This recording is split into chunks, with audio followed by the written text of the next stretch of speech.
अब बात करें अगर अपन 1:8 डी मल्टीप्लेक्सर की, तो जिस तरीके से अपन ने 1:4 मल्टीप्लेक्सर देखा था, बिल्कुल उसी सेम तरीके से 1:8 मल्टीप्लेक्सर होता है। तो इसके अंदर चेंज क्या रहता है, इसके अंदर जो सिलेक्ट बिट रहती हैं,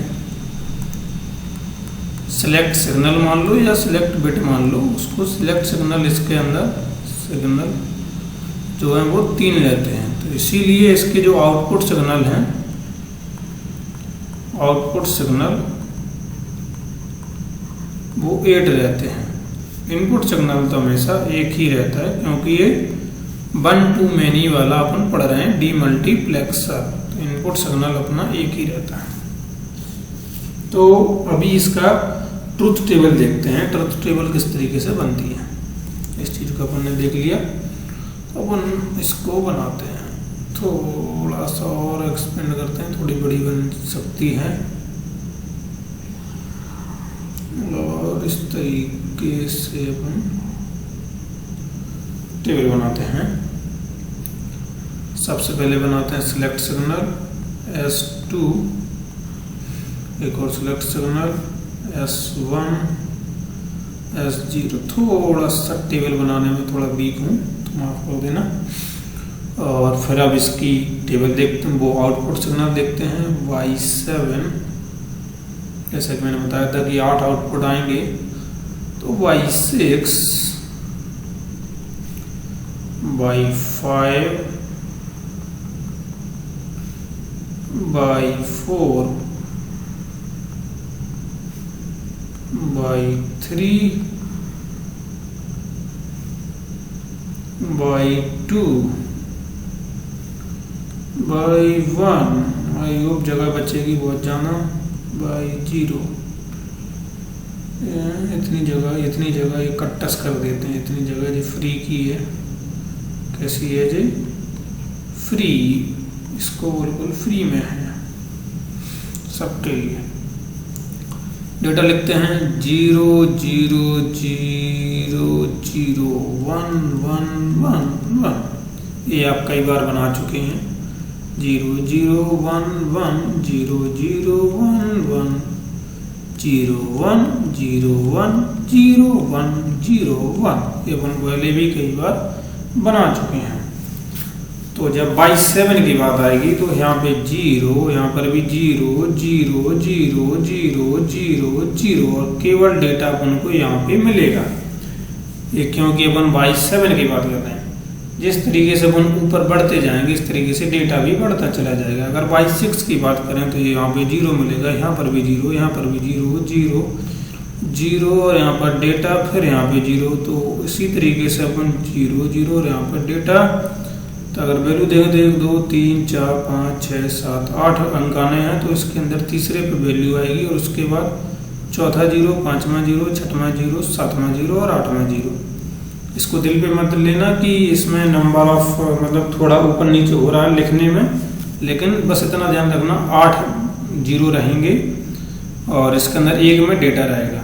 इस पे तीसरे पे आ गया है, तो अब जो वैल्यू है वो चौथे पे आएगी, और ऊपर के जो हैं 1 2 3 4 5 6 7 और 8वां। तो इसी तरीके से 1 2 3 4 को छोड़ेंगे, 5वें पे वैल्यू आएगी, और 1 2 3 आएगा। इसी तरीके से 1 2 3 4 5 को छोड़ेंगे, 6वें को लिखेंगे, और इस तरीके से वैल्यू आएंगी। इस तरीके से 1 2 3 4 5 6 को छोड़ेंगे, 7वें को लिखेंगे, और इस तरीके से 1 2 3 4 5 6 7 को छोड़ेंगे, 8वें में वैल्यू आएगी। तो इस तरीके से जो है अपना कॉम्बिनेशन बनेगा, और इस तरीके से इस जगह पे अपन को डेटा मिल जाएगा।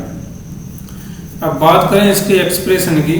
अगर अपन बात करें इसके एक्सप्रेशन की कि किस तरीके से इसका एक्सप्रेशन परफॉर्म होगा, थोड़ा, अरे भैया टेबल ही उठ के चली गई, कोई बात नहीं, इस तरीके से इसको हटाते हैं। अब बात करें इसके एक्सप्रेशन की, किस तरीके से इसका एक्सप्रेशन परफॉर्म होगा। तो Y0 की जो वैल्यू आएगी वो आपको मालूम है कि S2 का कॉम्प्लीमेंट, S1 का कॉम्प्लीमेंट और S0 का कॉम्प्लीमेंट। अपन कॉम्प्लीमेंट पढ़ चुके हैं, जब वैल्यू 0 होता है तो कॉम्प्लीमेंट होता है, और जब 1 होता है तो उसका नॉर्मल फॉर्म लगा जाता है। और बात करें अगर y1 की, तो वहीं पर अपना S2 का कॉम्प्लीमेंट मिलेगा, S1 का कॉम्प्लीमेंट मिलेगा, और S0 जैसे का तैसा, और वैल्यू D इसके अंदर भी मिलना है, गलती हो गया मेरे से, D लिखना चाहिए था। और इसी तरीके से अगर बात करें y2 के लिए, तो y2 के लिए मिलेगा कुछ इस तरीके से, S2 कॉम्प्लीमेंट S1 और S0 का कॉम्प्लीमेंट और D। बात करें अगर y3 की, तो y3 मिलेगा S2 का कॉम्प्लीमेंट S1 S0 और D। और y4 की बात करें अगर, तो y4 मिलेगा S2 और S1 का कॉम्प्लीमेंट S0 का कॉम्प्लीमेंट और D। बात करें अगर y5 की, तो y5 मिलेगा S2 S1 का कॉम्प्लीमेंट और S0 और D। बात करें अगर y6 की, तो वहीं पर अपन को मिलेगा S2 S1 S0 का कॉम्प्लीमेंट और D। बात करें अगर y7 की, तो वहाँ पर अपन को मिलेगा S2 normal S1 normal S0 normal और D। तो इस तरीके से अपना जो है पूरा एक्सप्रेशन बन जाएगा। ये तो आपको समझ में आ गया, आपने नोट भी कर लिया होगा आई होप। नहीं भी किया होगा तो वीडियो को कंप्रेस क्या बोलते हैं उसको, प्रेस करने पे वीडियो रुक जाती ना, मुझे अभी शब्द नहीं, पॉज वीडियो को पॉज करके आप उसको देख सकते हैं।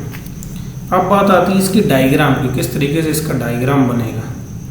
तो अपन डायग्राम पे चलते हैं। इस तरीके से डायग्राम इसका बनेगा S2 S1। इस बार मैंने क्या किया, इस बार मैंने नॉट की जो वैल्यू, नॉट की जो लाइन होती है उस लाइन को भी मैंने बना के रखा है। लेकिन मैं यहाँ पे आपको पूरे 8 गेट की वो बना के नहीं दिखाने वाला, जितने गेट की यहाँ पे फिट आ रही थी उतनी मैंने बनाई। 1 2 3 4 5 6 के बनाए हैं, बाकी के 2 आप बना लेना, बहुत आसान सा काम रहता है। तो अगर बात करें कि इसी चीज़ को जो आपने एक्सप्रेशन अभी देखा, इसी को अपन को गेट के फॉर्म में रिप्रेजेंट करना है, बस इतनी सी बात है। तो सबसे पहले क्या करना है, डेटा तो अपना इनपुट आ ही जाएगा, तो अपन को डेटा को इस तरीके से कनेक्ट कर देना है।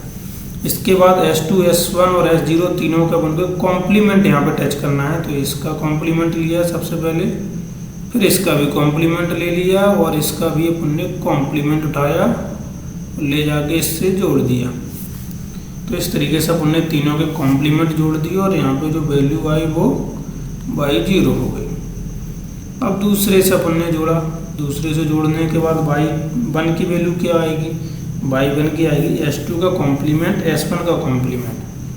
तो S2 का कॉम्प्लीमेंट वाला पकड़ा और इससे जोड़ दिया, S1 का कॉम्प्लीमेंट वाला पकड़ी लाइन, इसको जोड़ दी। S0 का कॉम्प्लीमेंट नहीं है तो S0 की नॉर्मल वाली लाइन पकड़ी और नॉर्मल वाली लाइन से इसको अपन ने जोड़ दिया। तो इसका जो बनेगा वो बनेगा y1। अब बात आती है y2 की, y2 क्या बनेगा। y2 के अंदर S2 का कॉम्प्लीमेंट है, S1 का नहीं है, S0 का है। तो S2 का कॉम्प्लीमेंट है तो S2 की कॉम्प्लीमेंट वाली लाइन लेंगे, और S1 का कॉम्प्लीमेंट नहीं है तो S1 की नॉर्मल वाली लाइन लेंगे, और S0 का कॉम्प्लीमेंट है तो S0 की कॉम्प्लीमेंट वाली लाइन लेके इसको जोड़ देंगे। तो ये बन जाएगा y2। इस तरीके से अपना y2 फॉर्म होगा। अब बात आती है y3 की, y3 किस तरीके से बनेगा। y3 के लिए सबसे पहले अपना डेटा का आना जरूरी है, तो सबसे पहले डेटा आएगा, और डेटा आने के बाद क्या होगा, S2 का कॉम्प्लीमेंट और S1 S0 नॉर्मल। तो S2 वाला कॉम्प्लीमेंट वाला अपन ले जाएंगे, S1 का यहाँ पे नॉर्मल लेके जाना है तो S1 का नॉर्मल जाएगा, S0 का भी नॉर्मल जाना है तो S0 का भी अपन नॉर्मल लेके चले जाएंगे। तो इस तरीके से ऐड कर देंगे, मल्टीप्लाई होके y3 अपना आउटपुट आ जाएगा। इसी तरीके से वैसे y4 होगा, y5 होगा, फिर y6 और y7 होगा। और मैंने एक्सप्रेशन आपको बता ही दिए हैं, नीचे अगर आप देखें तो ये आपके सामने एक्सप्रेशन हैं, इसको एक बार आप नोट कर लेंगे और इसी तरीके से परफॉर्म करेंगे तो आसानी से जो है अपने आंसर आप निकाल सकते हैं।